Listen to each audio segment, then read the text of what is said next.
Knows how long it will take for the Order of Salamanders to return to humanity its most merciful protector.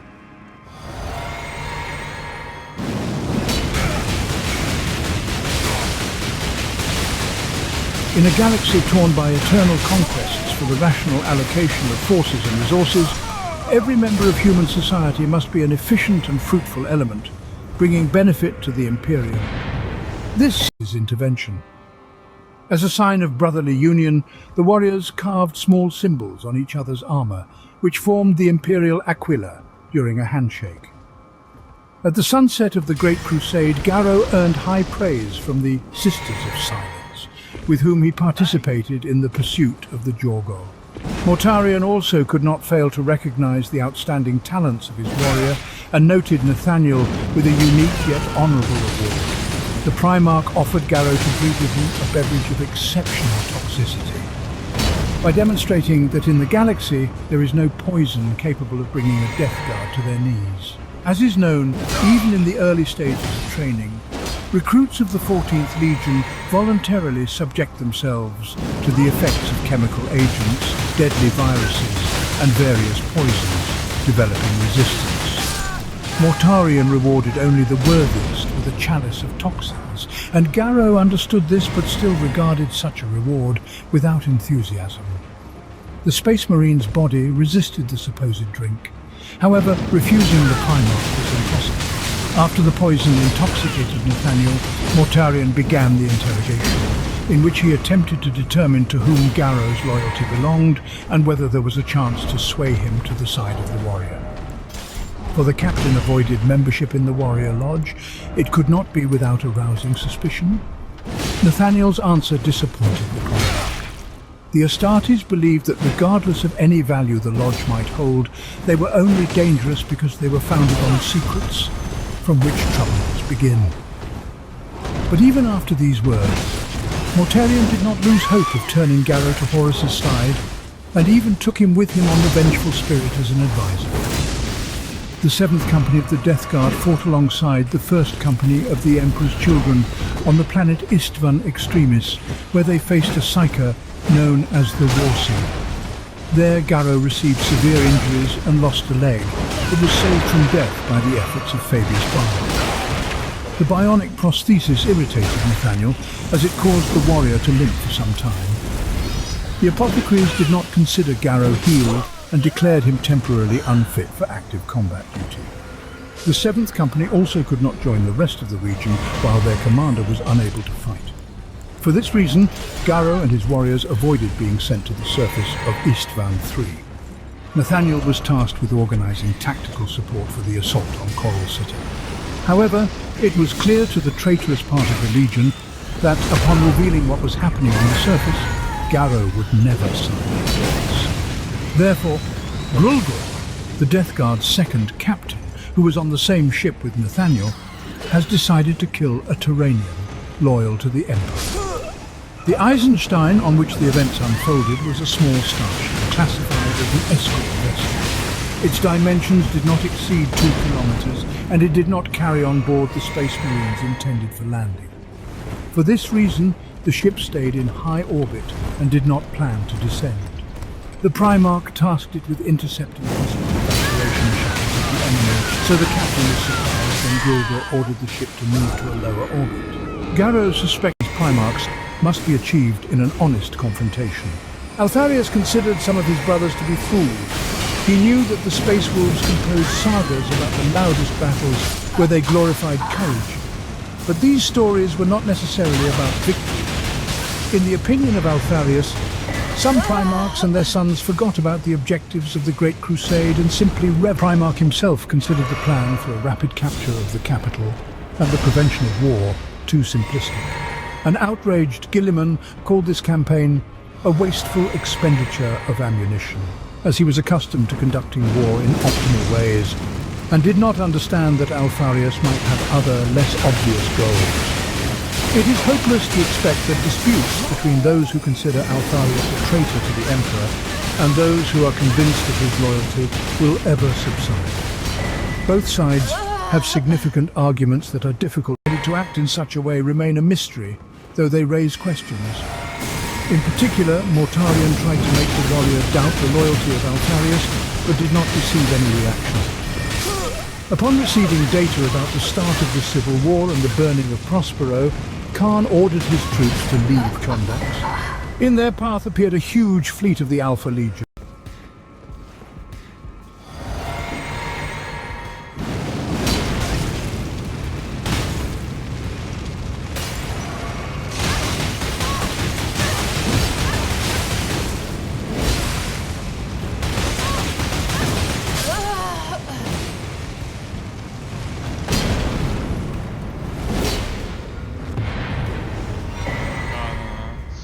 Risky.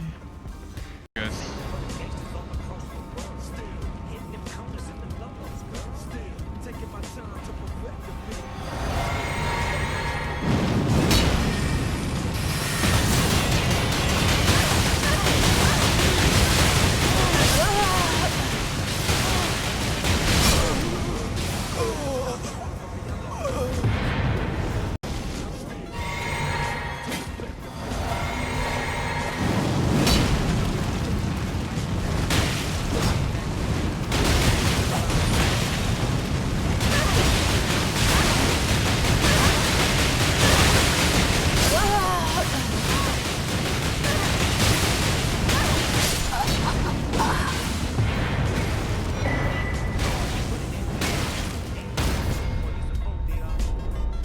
I think we can hit high. I'm just gonna hit it meta, I'm not gonna dive.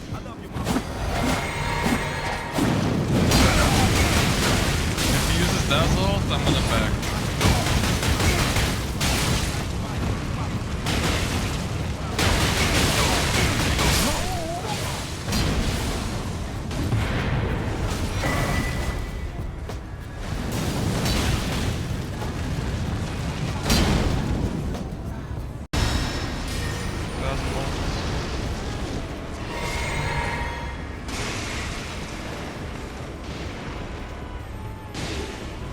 That's all over.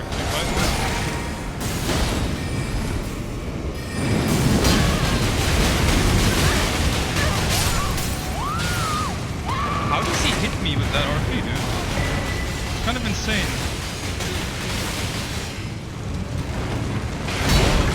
Created a unique sarcophagus dreadnought, the Iron Dragon, so that the honorary warrior could serve as the guardian and protector of the renewed kingdom. When, after years of preparation, the Salamanders rejoined the Great Crusade, they were tempered and forged into a unified, efficient force, whose name soon became a guarantee of successful completion of assigned operations. Vulcan decimation simply because his sons were not as flawless as he wished them to be. The Iron Lord believed that war is indifferent, relentless and blind, and therefore the payment for weakness must be the same, blind, random and ruthless. Those who were ordered by the Father to pay the bloody sacrifice were forced by their Legion brothers to be killed with bare hands, so that the shameful and bitter death would forever be imprinted in the hearts of the survivors. Upon learning what had happened, many members of the Emperor's court expressed their pride and distanced himself from everyone, just as he did in his workshop on Olympia. The Iron Warlord mastered many languages of the Xenos, including several dialects of Eldar, and the guttural bark with which orcs communicated among themselves. Attention to detail accompanied Perturabo throughout his life. He revelled in counting the minutiae in any endeavour, whether it was the demolition of an enemy fortress or establishing the golden ratio in his new work. Angron considered this a pointless waste of time, while Robut Gil's bastion in Perturabo's path was his native Lokos. The city was fortified better than any other on the planet, and was considered virtually impregnable. High walls constructed by the Primarch himself surrounded it on 3 sides, and on the 4th was a steep cliff with a single road, which the inhabitants beloved. The Iron Lord took the city with grim pleasure. It was as if he was opposing himself, once again demonstrating unmatched genius, and yet again destroying the wonder life. But the sister had changed not just outwardly. Cheerful and cunning in the past, now she was sarcastic and cold, as if unforgiving of perturbations. Caliphone reacted with a smirk to the fact that after a century and a half, her stepbrother had finally recognized her and Demekos as his kin. She told the Primarch that she had been mistaken to consider him a gift. Desired to hear praise that, repeatedly facing indifference, he unwittingly set himself the goal of earning at least condemnation. The Emperor will never forgive me. The Iron Lord endlessly repeated this phrase as if in a trance. He was sure that now there were no words. Soon, the desolated Olympia received news of Prospero being burned with the sons of Lemonruss and the treacherous activities of Horus on Istvan III. A civil war was flaring up in the galaxy. By the Emperor's order, the Iron Warriors were sent to Istvan V to support the loyal forces.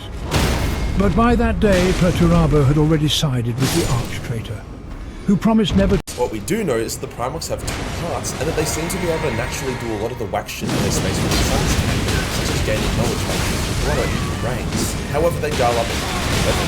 A Primarch can literally regrow and destroy part, and they have also various fail-safes, so if they do suffer catastrophic vital organ damage, said that given enough time, they could revive the dead Primarchs. This would be vitally for them than finding a person and got back into its flesh. But as Primarchs started dying from the Horus heresy, and this time for everyone, they weren't able to do it. The Warp God Theory also explains the massive diversity in the Primarchs. Like, surely if the Emperor had full control, he would have just made Pyramids or Rodents. Why the fuck did he create some like combat? Furthermore, it would also explain why each Primarch landed on the world that they did. Their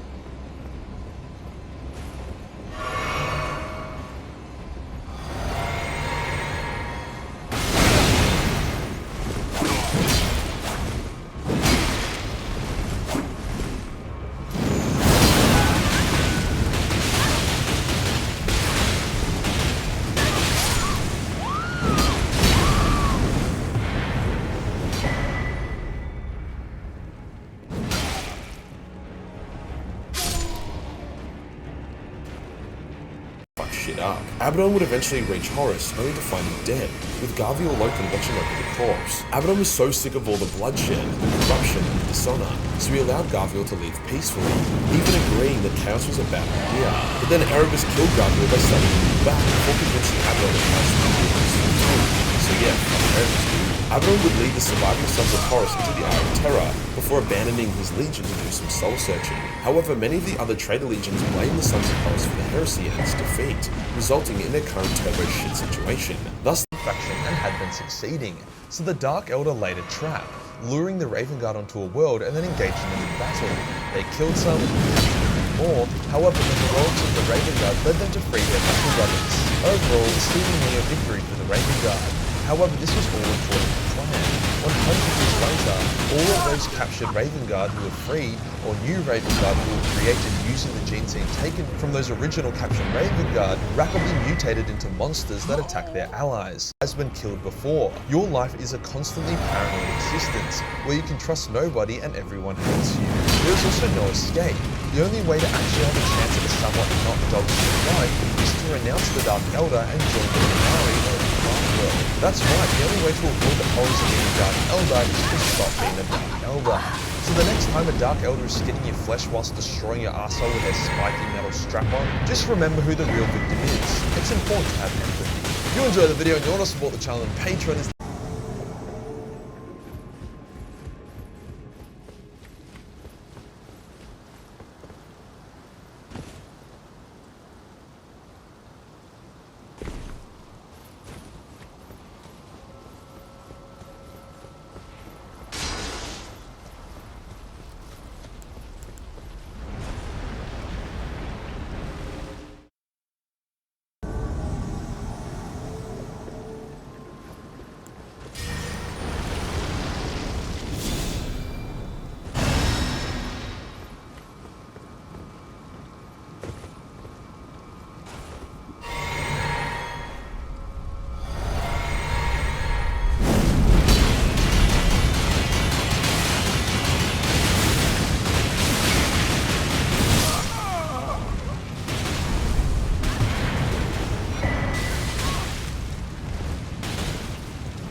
Kochanie! Gdzie jesteś? Okay, guys. God, I have to be near this woman. Law needs to be motivated because she has to watch a little bit today.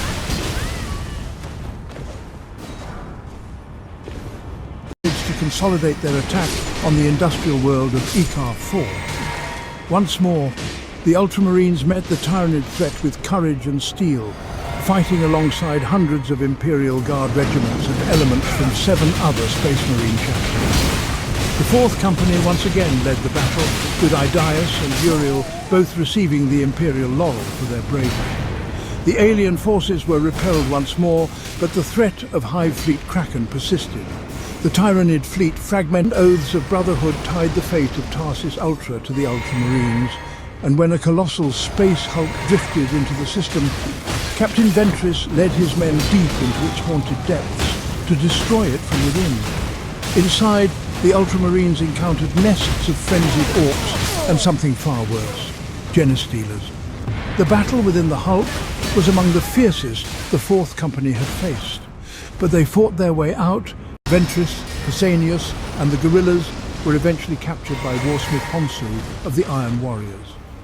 After defying him, Ventress was implanted into the womb of a Demoncular, a genetically modified woman, whose womb had been enhanced with Imperial Fist's gene seed stolen by the Iron Warriors during the 13th Black Crusade from Hydra Caudatus. This was intended to turn normal adolescents into new Chaos Space Marines. In that moment of resurrection, the fate of Macragge and all of Ultramar was sealed. Following the battle in the Temple of Correction, Guilliman was crowned as the restored Primarch of the Ultramarines chapter and all its successor chapters, as well as the Lord of Macragge and ruler of Ultramar. Marnius Calgar gladly seized, with aid from the Harlequins and other Imperial forces such as the Sisters of Silence and the Imperial Fists. Guilliman and his Terran Crusade survivors managed to overwhelm the Thousand Suns and cast Magnus back through the Webway portal, sealing it permanently to prevent any future threats to the throne world of the Imperium. At long last, Guilliman was escorted by the awed defenders of Terra to the Imperial Palace, where the survivors of the Celestinian and Terran Crusades finally parted ways. There, Guilliman met with his father, the Emperor of Mankind, for the first time in millennia. None know what was said between them, but when the Primarch emerged from the warp, travel became more hazardous than ever since the Age of Strife, leaving many thousands of Imperial worlds isolated and forced to rely on their own defences. The situation was worse beyond the Great Rift in the Imperium Nihilus, where the light of the Astronomicon was a distant and frequent glimmer. Despite all this, the Ultramarines remained steadfast in their duty to defend the Imperium. Their duty had always been the protection of not only Ultramar, but the entire Emperor's realm, a responsibility they would not shirk. Many Imperium meat saved from weeks of meals. The water was the most important. Moving carefully so as not to set the Roma rocking, he crept to the neatly arranged cupboards. Space in the Roma was limited. Everything had its place. He opened his father's strongbox, tensed and ready for the man to come awake in outrage, but he didn't even stir. From inside, Luis took one of 3 strings of lead coins. The guilt of this action bittered him deeply. He tried to drive it off by telling himself his father wouldn't need so much money with him gone. Nothing could be less true. Luis paused by the door, taking one last look around the Roma's interior. Sacrifices of Warsmith Dantion and the Agida Company, its survivors would later go on to become the scythes of the Emperor chapter after the heresy. In the outer reaches of Ultramar, the Death Guard would also launch probing attacks on the relatively undefended border. Late in the conflict, the Salamander strike cruiser Charybdis would find the corpse of another Abyss-class vessel in the extreme outer edges of Ultramarian space. It seemed to have been attacked by a large Ultramarines fleet and destroyed after it had been boarded and its warp drive detonated by the intruders. During the Horus Heresy, 120,000 Ultramarines died at the Battle of Culm. The losses for the mortal troops of the Ultramar Auxilia were even more devastating, with its units suffering 5.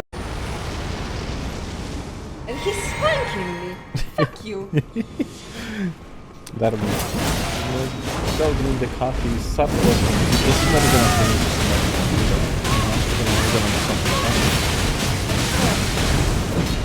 Let's watch something. We are probably supposed to, you know, use the bicycle today as well. Trying our